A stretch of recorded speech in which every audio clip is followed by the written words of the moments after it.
이것은 스승의 목소리이다. 외침과 어루만짐이다. 이 목소리가 회개하기를 원치 않는 사람들에게 말할 때에는 외침이 되고, 비록 불완전하더라도 하느님과 그분의 말씀을 찾아내려는 착한 뜻을, 하느님과 그분의 말씀을 찾아낸 다음에는 자기를 거룩하게 하려는 착한 뜻을 가진 사람들에게 말할 때에는 어루만짐이 된다. 이 사람들에게는 말씀이 친구의 어루만짐이 되고 예수의 축복이 된다. 하느님이시요 사람이신 그리스도의 시 제3권 공생활 둘째 해 상권 35. 산 밑에서 문둥병자를 고치시다. 1945년 5월 30일 40년 전 오늘 1905년 5월 30일 나는 안드레아 페라리 추기경님에게서 견진성사를 받았다. 땅을 향기롭게 하고 눈을 즐겁게 하는 수없이 많은 꽃 가운데에 무서운 유령 같은 문둥병자가 우뚝 서 있다. 역한 냄새를 피우는 헌데투성이이고 나병균이 좀 먹은 사람이다. 사람들은 공포에 사로잡혀 소리를 지르며 다시 산비탈이 시작되는 곳으로 물러선다. 어떤 사람들은 이 겁없는 사람에게 던지려고 돌들을 짚기까지 한다. 그러나 예수께서는 돌아서시며 팔을 벌리고 외치신다. 조용히 하시오. 있는 곳에 그대로 있으시오. 그리고 겁내지 마시오. 돌들을 내려놓으시오. 이 가엾은 형제를 불쌍히 여기시오. 이 사람도 하느님의 아들입니다. 사람들은 선생님의 권위에 굴복하여 복종한다. 예수께서는 꽃이 핀 키 큰 풀들 사이로 문둥병자에게서 몇 발짝 떨어진 데까지 나아가시고 문둥병자도 예수께서 그를 보호하신다는 것을 깨닫고는 가까이 왔다. 예수께 가까이 와서 그는 땅에 꿇어 엎드린다. 그러니까 꽃이 핀 풀은 그를 받아들여 마치 향기롭고 시원한 물처럼 그를 감싼다. 물결치는 꽃들은 불행한 사람 위에 베일을 펴서 그를 감추는 것 같다. 거기에서 나오는 애처로운 목소리만이 거기에 불쌍한 인간이 있다는 것을 일깨워준다. 그 목소리는 이렇게 말한다.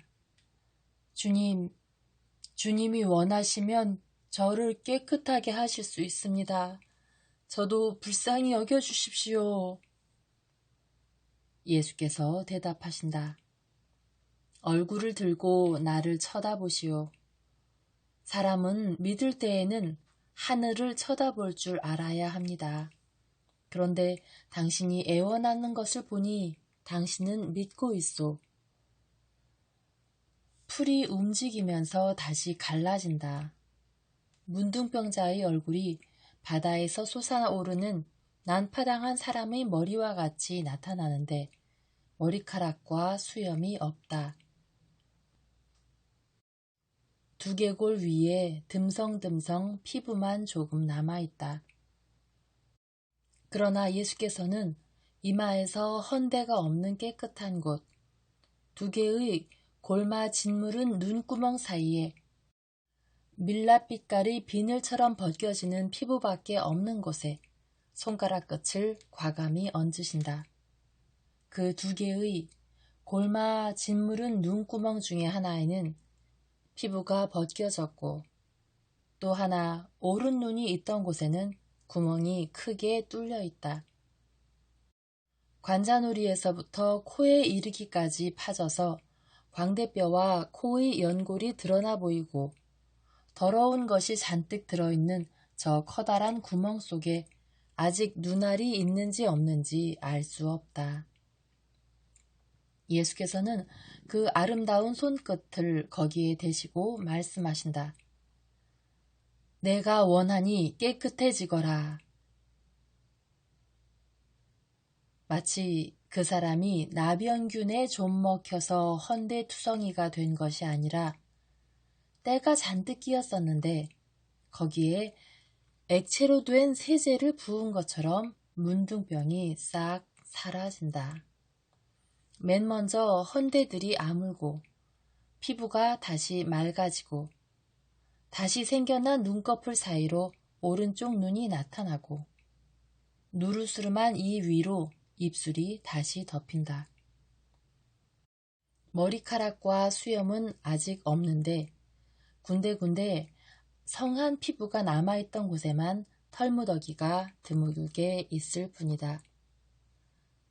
군중은 몹시 놀라서 소리를 지르고 그 사람은 이 기쁨의 외침을 듣고 자기 병이 고쳐졌다는 것을 알아차린다. 그는 그때까지 풀 속에 가려져 있던 손을 쳐들고 커다란 구멍이 있던 곳에 있는 눈을 만져본다. 커다란 헌대가 두개골을 쥐덮고 있던 곳의 머리를 만져보고 새로 생긴 피부를 만져본다. 그러다가 일어서서 가슴을 보고 허리를 본다. 모든 것이 건강하고 깨끗하다. 그 사람은 기쁨의 눈물을 흘리며 다시 꽃핀 풀밭에 주저앉는다. 울지 말고 일어나 내 말을 들으시오. 의식을 지켜서 인간다운 생활을 다시 시작하시오. 그리고 모든 것이 행해지기 전에는 아무에게도 말하지 마시오. 할 수 있는 대로 빨리 사제에게 보이시오.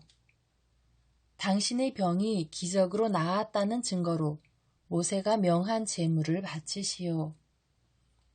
주님, 제가 증언해야 할 분은 주님이십니다. 내 가르침을 사랑함으로써 내 증인이 되시오. 가보시오.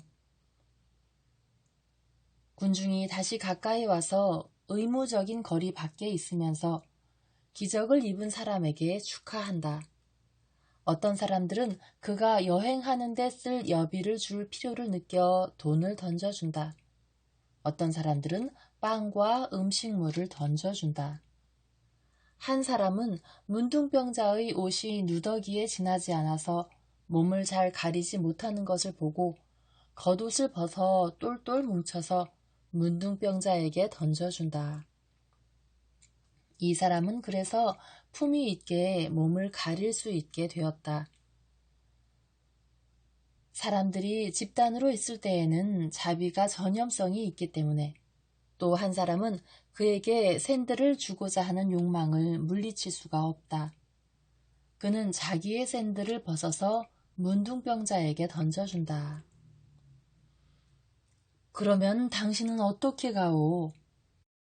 그가 하는 것을 보시던 예수께서 물으신다.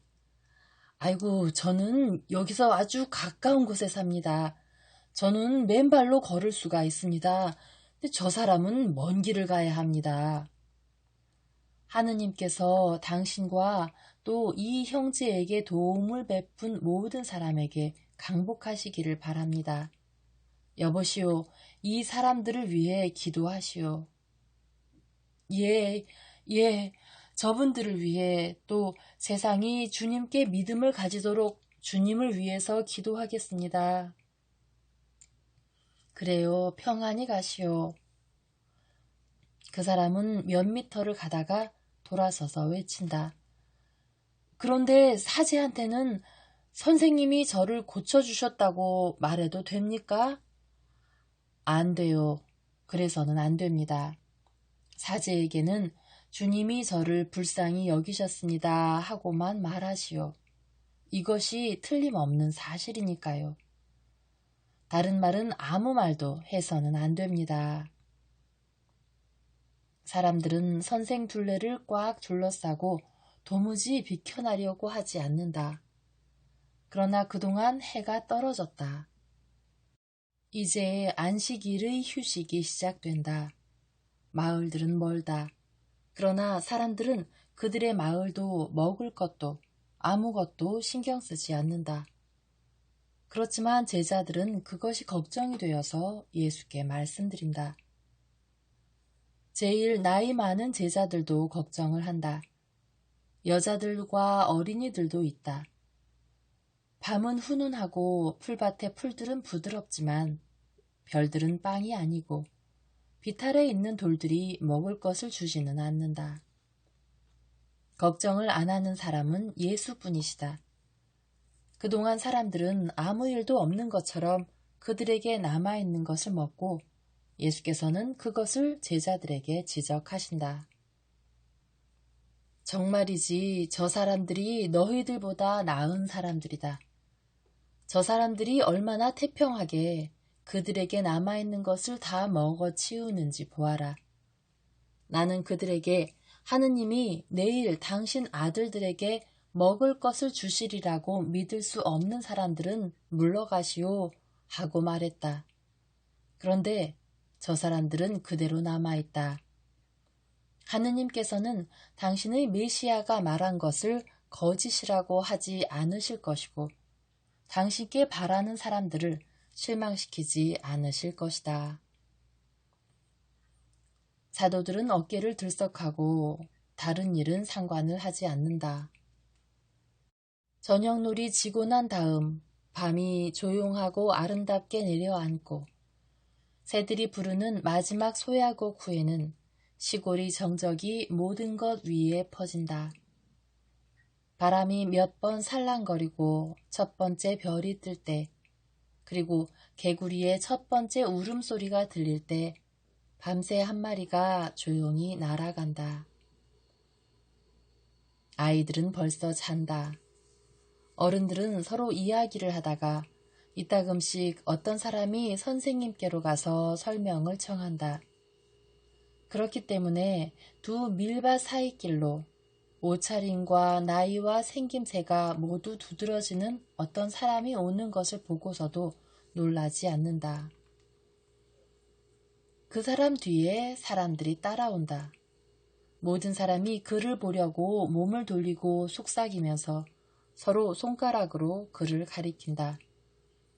속삭임이 이 집단에서 저 집단으로 이어져 가고 되살아나다가 꺼지곤 한다.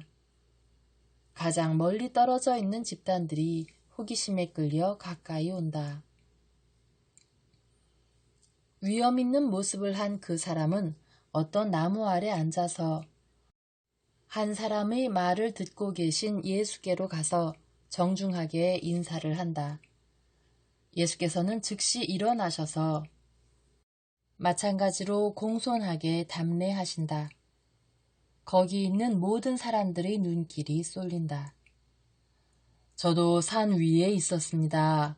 그런데 제가 굶은 채로 있지 않기 위해 떠나는 것을 보시고 선생님께서는 아마 제가 믿음이 없는 줄로 생각하셨을 것입니다. 그러나 저는 다른 동기로 떠났습니다. 저는 형제들 중에 형제의 맏형 노릇을 하려고 했습니다. 제 생각을 선생님께 따로 말씀드리고 싶은데 제 말씀을 들으실 수 있겠습니까? 저는 율법 교사이지만 선생님께 적의를 가지고 있지 않습니다. 저쪽으로 자리를 옮깁시다. 그러면서 두 사람은 밀밭 사이로 간다. 저는 순례자들의 음식을 마련하고자 해서 이 군중 모두가 먹을 빵을 만들도록 명령하려고 내려갔습니다. 이 밭들은 제 소유니까 제가 율법에 정해진 공간에 있다는 것을 아시겠지요? 그리고 여기서 산 꼭대기까지는 안식일 동안에 걸을 수 있는 길입니다. 저는 하인들을 데리고 내일 오려고 했습니다만 선생님께서 군중과 같이 여기 계시다는 말을 들었습니다. 안식일 동안에 군중이 먹을 음식을 마련할 수 있게 허락해 주십시오. 그렇지 않으면 공연히 선생님의 말씀 듣는 것을 포기한 셈이 돼서 제 마음이 언짢을 것입니다. 아버지께서 당신 빛으로 선생께 보상을 주셨을 테니까 결코 공연한 일은 아니었습니다. 그러나 감사합니다. 그리고 선생을 실망시키지 않겠습니다. 다만 군중의 수가 많다는 것을 알려드리겠습니다. 저는 화덕을 모두 데우라고 하고 식료품을 말리는 데 쓰는 것까지 데우게 했습니다.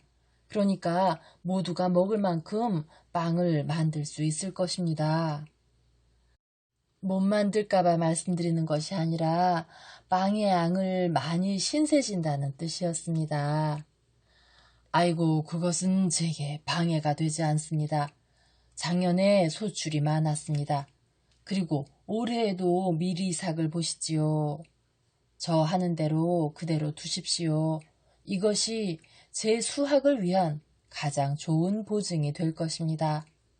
그리고 선생님께서는 오늘 저에게 굉장한 빵을 주셨습니다. 선생님, 그렇습니다. 선생님께서는 정신의 빵이십니다. 그러면 선생이 원하시는 대로 합시다. 순례자들에게 가서 이 말을 합시다. 아닙니다, 선생님. 선생님께서 말씀하셨으니 됐습니다. 그런데 선생은 율법교사이십니까? 그렇습니다. 율법교사입니다.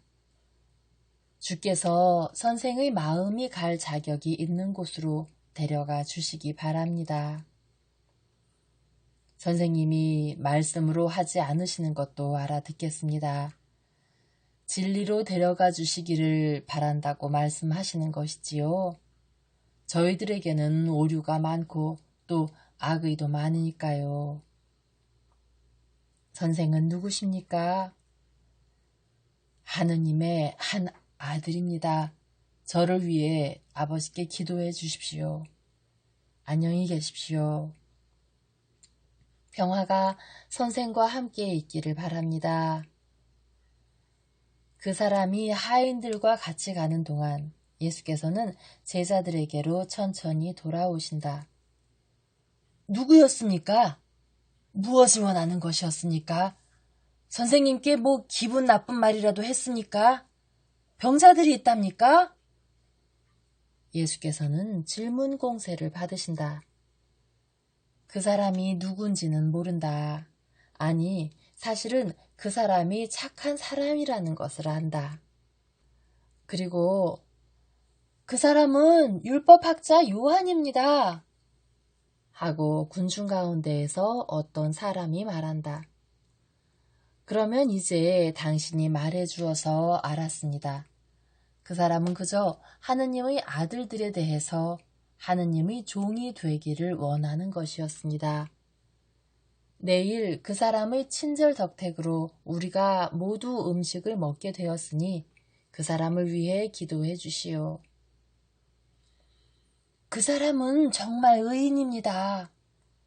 하고 어떤 사람이 말한다. 세심한 조심성과 규칙이라는 붕대 안에 가난하기처럼 감겨있긴 하지만 나쁜 사람은 아닙니다. 하고 또 한 사람이 말을 끝낸다. 이 밭들이 그 사람 겁니까? 하고 이 고장 사람들이 아닌 많은 사람이 묻는다. 그렇습니다. 문둥병자가 그 사람의 하인들 중에 한 사람이었던가, 그가 그 사람의 소작인 중에 한 사람이었던 걸로 알아요. 그렇지만 그 사람이 근처에 있게 허락을 했습니다. 그리고 그 사람을 먹여 살리기까지 했을걸요. 대화는 계속되는데 예수께서는 빠져나오셔서 12 사도를 옆으로 부르셔서 그들에게 물으신다. 그래, 이제는 너희들의 불신에 대해서 무슨 말을 해야 하겠느냐? 아버지께서 내게 적의를 가진 일당에 속하는 어떤 사람의 손을 통해서 우리 모두를 위해 빵을 주시지 않았느냐? 오, 믿음이 적은 사람들아. 이제 북신한 풀밭에 가서 자거라. 나는 너희들의 마음을 열어주시도록 또 아버지의 인자하심에 대해 감사를 드리기 위해서 기도를 하러 가겠다. 너희들에게 평화가 있기를 바란다. 그러면서 예수께서는 산비탈이 시작되는 곳으로 가신다. 거기에 앉으셔서 기도를 하시느라고 정신을 가다듬으신다. 눈을 들어 하늘에 총총 박힌 별무리를 보시고 눈을 내리셔서 풀밭에 누워서 자는 사람들의 무리를 보신다. 다른 것은 아무것도 안 보신다. 그러나 마음이 얼마나 기쁘신지 예수님은 빛으로 변모하시는 것 같다.